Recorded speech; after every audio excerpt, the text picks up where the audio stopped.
En septiembre de 2014 se presentó el proyecto para la creación del nuevo Aeropuerto Internacional de la Ciudad de México, una obra que se construirá en la zona federal del Exvaso de Texcoco. Surgen algunas incógnitas interesantes sobre el proyecto, como ¿por qué esta iniciativa sí pudo lograrse y la anterior con sus varios problemas no? Además del costo de su construcción, ¿cuáles son los medios de transporte, vías de acceso, mantenimiento, seguridad, drenaje y demás servicios que se requerirán para los pasajeros y empleados de la nueva terminal aérea? ¿Cuántas pistas, cajones de estacionamiento y puertas de embarque tendrá el proyecto para poder atender un flujo de alrededor de 50 millones de pasajeros al año? Para conocer más sobre este proyecto, he invitado al maestro en políticas públicas, José Luis Romo Cruz, actual director de Planeación, Evaluación y Vinculación del Grupo Aeroportuario de la Ciudad de México, entidad responsable del desarrollo del nuevo aeropuerto de la capital mexicana. Que la curiosidad nos lleve a donde nos tenga que llevar. Soy Malca Novigrot y esto es Vis a Vis.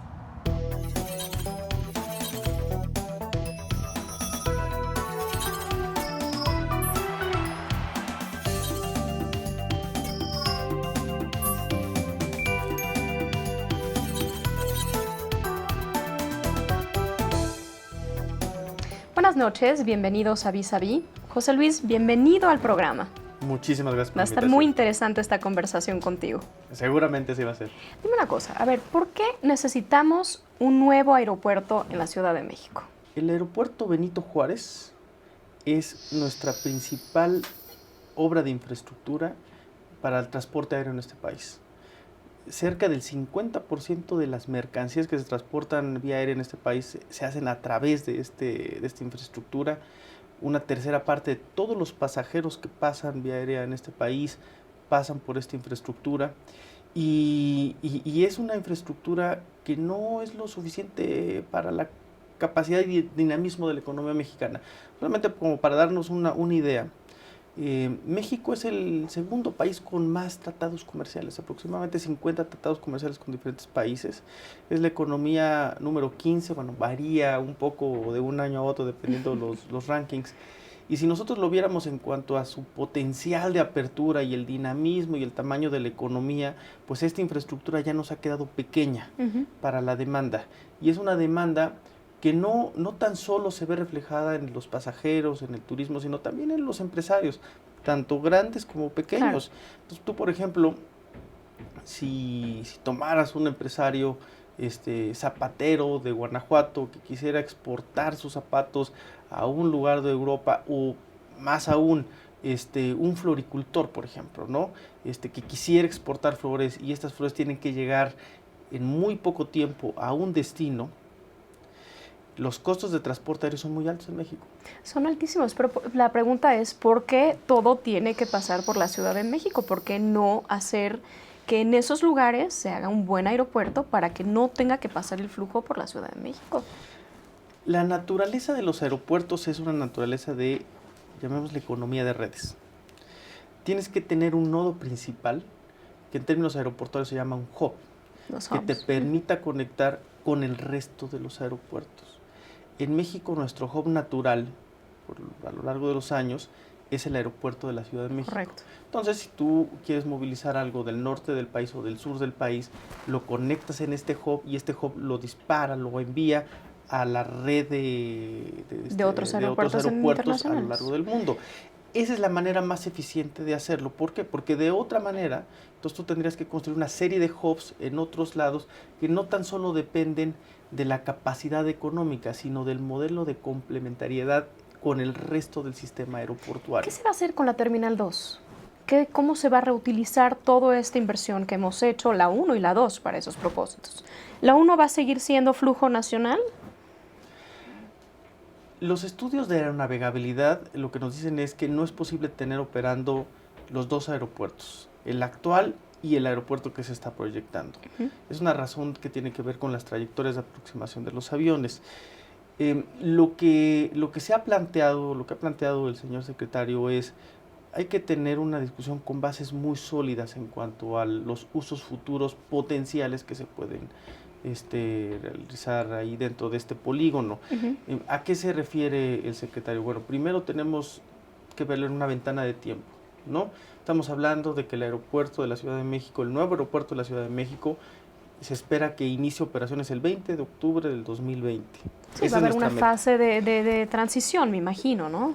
A partir del día siguiente vamos a entrar a una fase de transición que va a tomar 2 años aproximadamente, ¿no? Después de ahí se tiene que empezar a hacer toda una reestructuración de lo que actualmente es el actual aeropuerto, y lo que se ha buscado es que atienda las necesidades sociales y económicas de la zona.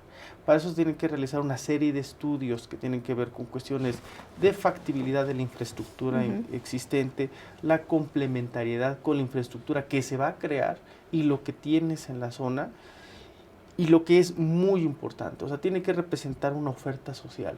¿Por qué? Porque este proyecto, como ha sido concebido, es un proyecto detonador social, de desarrollo es un en la motor zona. de desarrollo de la zona centro del país, no tan solo de la zona oriente.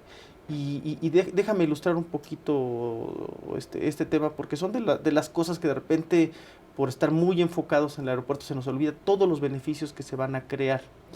Actualmente, lo experimentamos todos los capitalinos, los tráficos de todas las mañanas y todas las tardes se dan en gran medida porque es una ciudad desequilibrada, es una ciudad monocéntrica.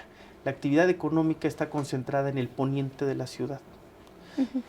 Sin embargo, donde está la parte habitacional es en el oriente de la ciudad.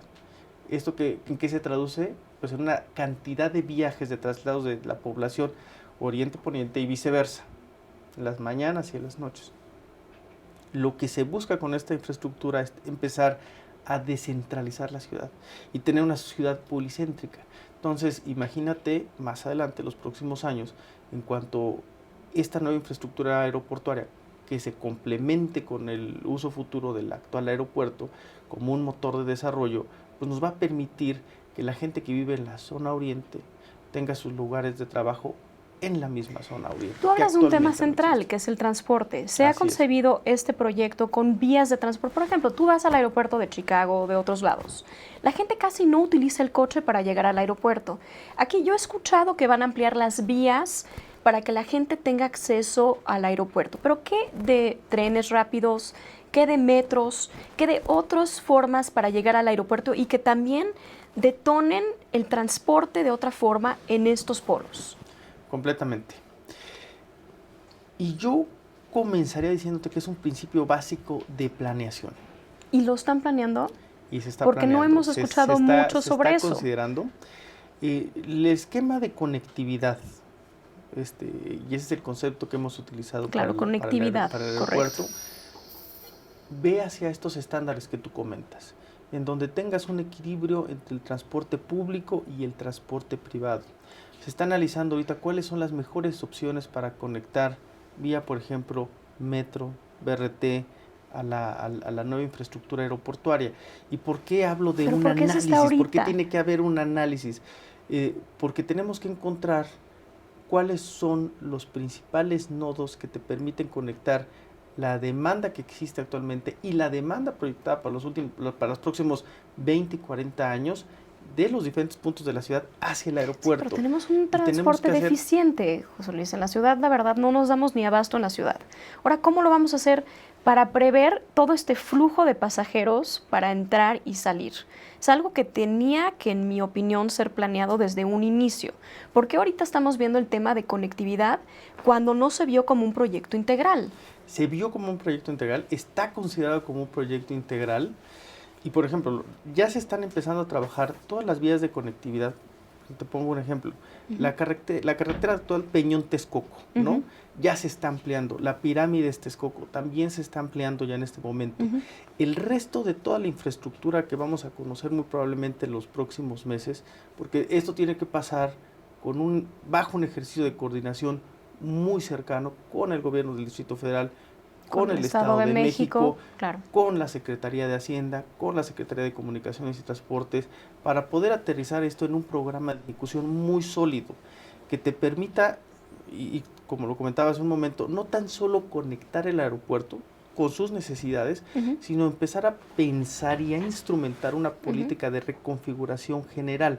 ¿Por qué? Porque los flujos que tienes ahorita no necesariamente son los flujos que vas a tener en los en una próximos proyección 20 a futuro, años, por ¿no? supuesto. Pero Y eso lo que nos sí falta, está- nos falta eso en Lo que México. sí está muy previsto, muy bien ya organizado para empezar a ejecutarse, y dos ejemplos de estas son las obras que te comento, es lo que vamos a entregar en 2018, lo que se tiene que fortalecer para el 2020, después hay otro periodo para el 2030, y esto va a responder no tan solo a pasajeros, eso también va a está respondiendo a las necesidades que tienen las aerolíneas, por ejemplo, con sus trabajadores, todo un esquema de movilidad para carga, porque el aeropuerto también tiene una importante actividad para la carga, y toda la actividad económica que se va a desarrollar alrededor del aeropuerto.